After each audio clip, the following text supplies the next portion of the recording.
إذن مشاهدينا الكرام متتبعين مجلة كرة 24، أهلا وسهلا ومرحبا بكم في هذا البث المباشر من مدينة بن سليمان، وبالضبط كما تشاهدون من خلفي هنا مقر تدريب جمعية النور بمدينة بن سليمان. جمعية تقدم بالشكر كذلك لرئيس هذه الجمعية وجميع المؤطرين العاملين بهذه الجمعية، حيث يعني كما تشاهدون هذا الأطفال من خلفي وكذلك أمامي، فهذا الأطفال أغلبيتهم فهم يعني التدريب هنا بهذه الجمعية فهي تدريب مجانية بالنسبة للأطفال الأيتام وكذلك الأطفال الذين لم يستطيعون تأدية واجب الانخراط في جمعية أخرى.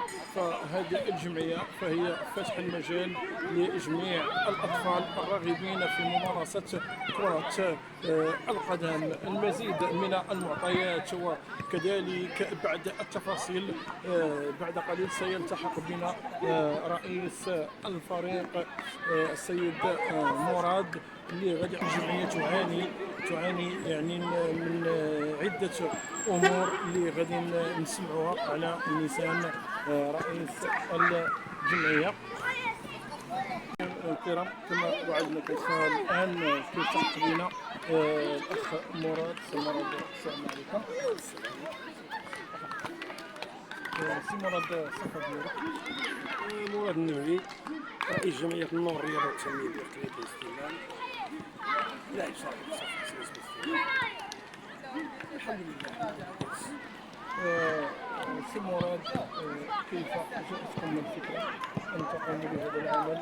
وصراحة فهو عمل جبار الذي أن في المجال لجميع الأطفال الراغبين في ممارسة كرة القدم يعني بالمجان، يعني بدون مقابل. الحمد لله. لعبنا واحد شوية الكرة، سالينا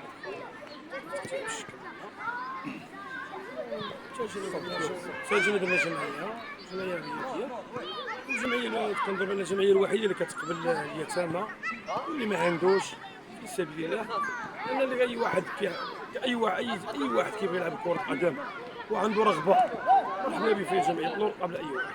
واش ما لقيتوش شعار رحيم من طرف جمعيات أخرى؟ أنا راه فين ما مشيت كيلعب، كاين شي حوايج اللي هما كيضروا في خاطر صراحة بزاف. الإكراهات اللي كتواجه هذه الجمعية؟ الإكراهات كما كتشاهد أخي محمد، ما كاينش بعض الشروط الملائمة للأطفال، مثلا كالمحاضرة كتشوف ما كاينش التلميذ إلا بغا يخرج ضروري ما تدي واحد المسافة يخرج برا.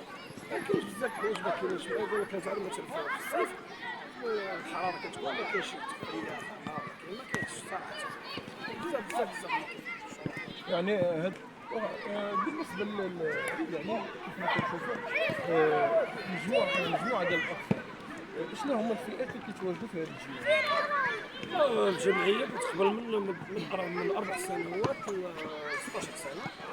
الحمد لله. راه كاين بعض التلاميذ اللي وصلوا شي يلعبوا مع أندية في الهولات، كاين الحمد لله. الجمعية كتشتغل مع الوليدات كما كنقولوا بها المنافس، كنوصلوا واحد الرسالة الحمد لله، رسالة اللي دخلت راسنا اللي كنا صغار، كان عندنا طموح وكان عندنا طموح. الحمد لله. داكشي اللي ما وصلناش ليه حنا كنحاولوا نوصلوا لوليدات الناس. تقريبا واحد 80 طفل. واخا كنعرفوا بأن ممارسة كرة القدم خاصة الأطفال يعني كاين تأمين، كاين البدل الرياضية، كاين البدل ديال التدريب، كاين يعني المعدات الرياضية. شنو المعدات ما يصير؟ اخي محمد الا كنت شي حاجه نكذب لك بان شي واحد كيعطينا شي حاجه، لانه هو المبدا ديالي الحمد لله صريح. من نافقش ونقول لك شي واحد كيعطينا شي حاجه او كيمد لنا شي مساعده ولا بتاتا. هادشي من الجمعيه كواري، الجمعيه الجمعيه ديال الجمعيه وتجي من الجمعيه. على ذكر لان الجمعيه من 2019 ما خدتش ولا ديال الاشتكاءات اصلا ديال كورونا، ورغم ذلك كاينه مع الوليدات. وكما قلت لك باننا حتى اللي كيجي الدري يتيم ولا شي حاجه ضروري ما غتعطي واحد البدله، ما يمكنش واحد الدري يتيم غادي يجي وغيشوف التلميذ عنده البدله الرياضيه ومسكين ما ضروري ما غتعطي واحد البدله.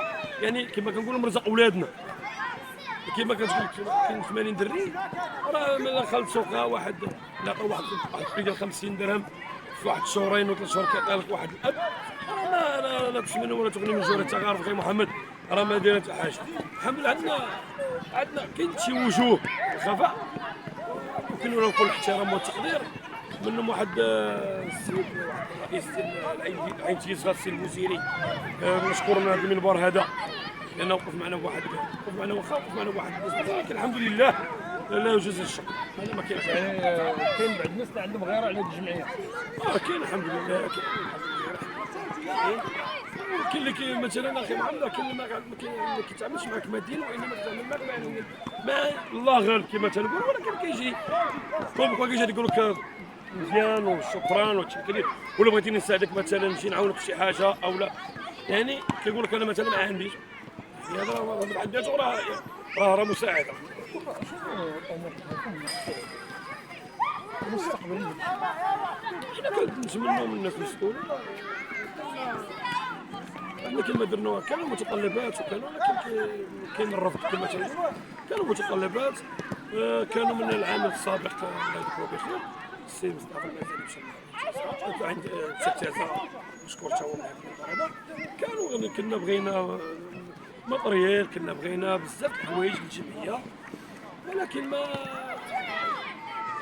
تلباش الطلب ديالنا. ولكن الحمد لله على كل حال حنا مع الوليدات باش ما كاينش هذا طموح. من الهدف ديالنا ملي كنكونوا الوليدات وكنشوفوهم في الانديه والفن، راه حد ذاته راه انجاز. حنا كنفرحوا. هذا ما كاينش. واش ما عندكش شي عقد مع الفريق ديال المدينه؟ اخي محمد جينا نشوفوا شارك مع الفريق ديال المدينه. الفريق ديال المدينه راه هو دابا كيعاني غارق.